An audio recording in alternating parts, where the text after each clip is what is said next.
Hi folks, welcome to the Prepared Homestead. This is Travis. Thank you all for stopping by to watch. Out here in the garden today, in between little bits of rain showers. Nothing but more than just annoying ones. You know how that is. It comes down really fast and really hard, and by the time you get up and decide to go inside, it's already stopped.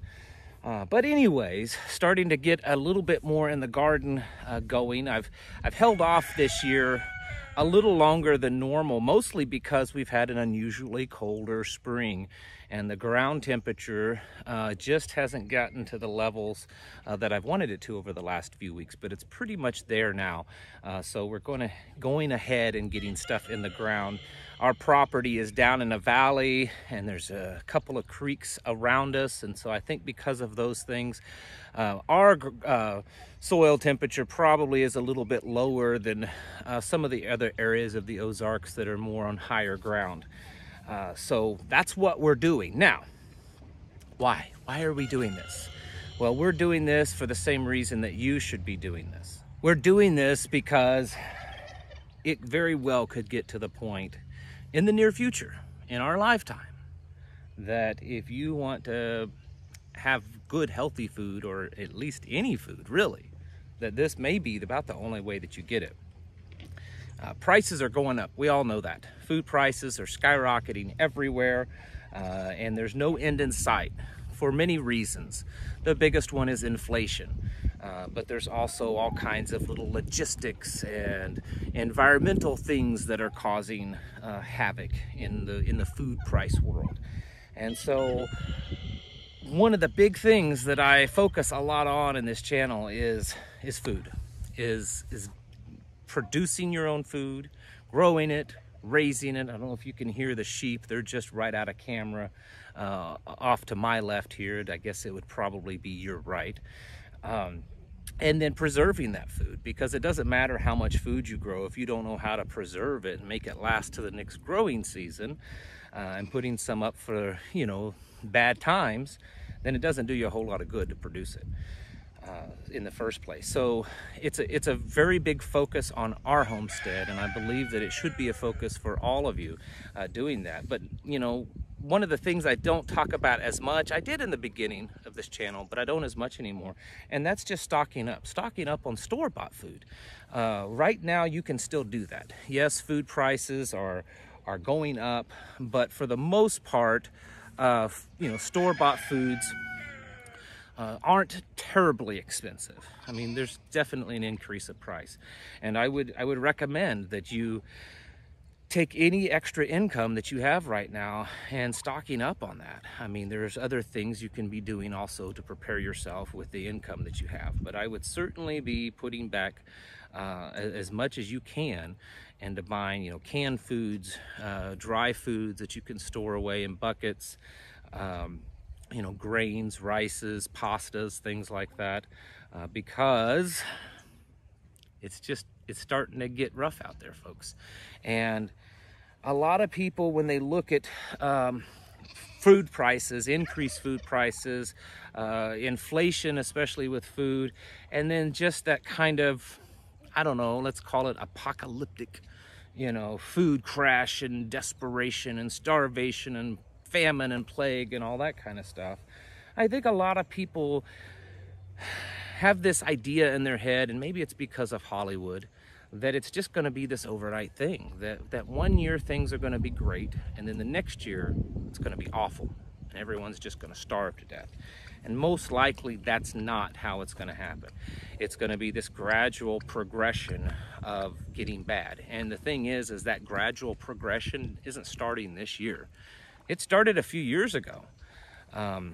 If you look at places like California, they have been progressively producing less food and having a harder time because of droughts and wildfires. And they're saying that this year that probably about 25% of the cropland in California will not be used because the lack of water. They don't have enough water to grow the food. And if you don't know this, California is the #1 producing state of vegetables. You know, other states may produce corn or soybean or wheat, but California, they produce the vegetables. And if you take 25% of that production away, well, you're going to start seeing some prices going up. And if it continually gets worse, and they're talking about not just California, but most of the West and even parts of Midwest are going to see droughts, probably the worst they've been in a millennia. We're definitely going to start seeing hard times when it comes to food. And it's not just in America. We're seeing that down in south of Brazil, places that produce a lot of food, a lot of corn or a lot of soybean, and they're not able to reach their goals of production because of either, down there it's drought, some places it's flooding. We don't even know yet the full repercussions of this year having a late winter, cooler than normal spring is going to have. I did see in one news article, I believe it was in France, that they estimate that about 1/3 of the grape crop has been lost due to the much colder than normal spring. That there's been, freezes late in the spring, snow, and just cold temperatures, and they estimate that about 1/3 of the vineyard crop is completely lost. There are places that the fruits crops, fruit trees got froze right in the point that they were blooming. A lot of our fruit trees here, I know that we're not going to be producing that much fruit this year, because to my estimate, I'd say about half of our fruit trees blooms completely got froze. So we're not expecting that much this year when it comes to fruit trees. And this is an ongoing theme virtually everywhere. I really can't even think of hearing anywhere on this planet where there's been some really positive, exciting report that, oh, we're expecting bumper crops this year because the weather and because of all this is just perfect and it's going to be great. It's not. And so we're looking at natural reasons that's causing food to be in a shorter supply. We're still dealing with a lot of logistic problems, mostly because of this health crisis, but also some of it's being very much orchestrated because of the Great Reset and all that. And then we're looking at the value of our dollar slipping because of inflation, which is causing just prices all across the board to go up because of inflation. In other words, folks, and I've said this before, we're looking at a perfect storm. Not the worst case scenario, not this apocalyptic end of the times, end of the world destruction of our food system, but we're seeing a worst case scenario develop when it comes to the beginnings of a really bad time period that could go on for many years when it comes to food. And so my hope, my message, a big reason why I do these videos, not the only, but certainly a big reason, is to encourage you to become as independent and self-sufficient as you can on your food. The first thing that I always recommend is having a good pantry. A 1-year supply of foods that you eat on a regular basis, everyday items. Whatever you keep, a lot of people keep a pantry that may have a 2-week or 3 or 4 week supply of food. And these are just your normal items that you use to cook with. You should keep at least a year of that. Most of those items that's going to be in your pantry will be shelf stable for at least a year. So I would encourage to have at least 1 year supply of that. And then have another year's supply of other items. So these are items you're also going to use, but these are the ones that are a little bit longer shelf stable foods. Pastas and rices and different grains and things, sauces and seasonings and salt and things that's going to last. So you want at least 2 years supply of food, minimum really. And you're not going to get that overnight, but you can certainly start now, and hopefully you've already started of doing that and building up that kind of food. It doesn't hurt along the way to have, some long-term food. I offer it on this channel here. You hear me talk about it. You don't have to buy from me. You can buy from whoever. The long-term food stuff that's going to last, 20, 30 years, and that it's freeze-dried. All you have to do is just add hot water to reconstitute it. That's really good for emergencies. during whatever is going on, an emergency, and maybe you're out of power or you're on the move, or things are just rough and whatever reasons they are, it's nice to have some nice complete meals that have all the nutrition that you need, that all you have to do is add hot water to them. And so I do recommend keeping some emergency food stored away for those bad times.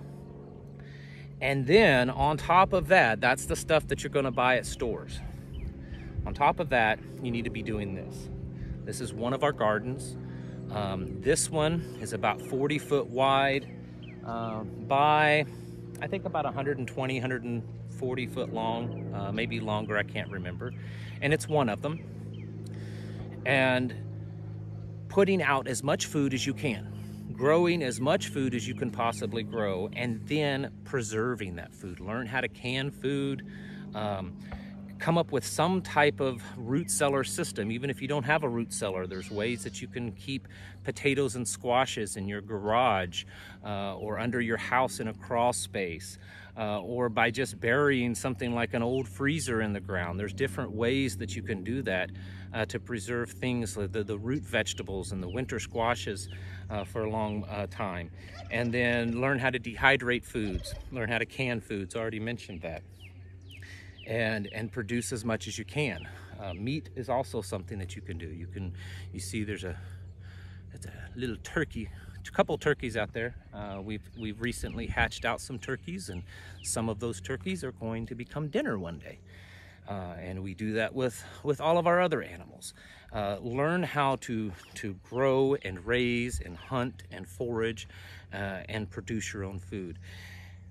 You don't have to do this because it's the end of the world and the end of times and we're going to go back to some primitive agrarian society. That's always a possibility, but that's not why I'm saying do this. Do this because, number one, it's healthy. Number one, it's life fulfilling. There's nothing hardly that I can think of that's more energizing and more empowering than taking just dirt and growing vegetables and eating them at your table and being able to sit down and say, this meal was completely grown on this property. That is a very empowering feeling. And I think that's one of the reasons why government doesn't really like people growing their own food. And then it's cheaper in the long run, and it's certainly going to become more cheaper because of the inflation and the prices shooting up on everything and the shortages. And then it's also very important because as times get harder, this may be your only source of food. Back during the Depression and during World War II, people were encouraged to grow gardens during World War II. You're probably familiar, they were called victory gardens. This is how people survived. It's how people have always survived. And it's a sad, sad thing that we modern humans have become so distanced from this lifestyle. And even if you live in the city and you live in suburbia or whatever, you can still do this. You may not be able to put out the big massive gardens and have fields full of sheep and goats and cattle and stuff, but you can do things in wherever you live to be a little bit more self-sufficient and have a little bit healthier lifestyle. And so with all the doomsday stuff that we talk about on here, and a lot of it is very real and it's very serious, and it's something that we have to, not shrug off and realize that this is hard times that we're living in.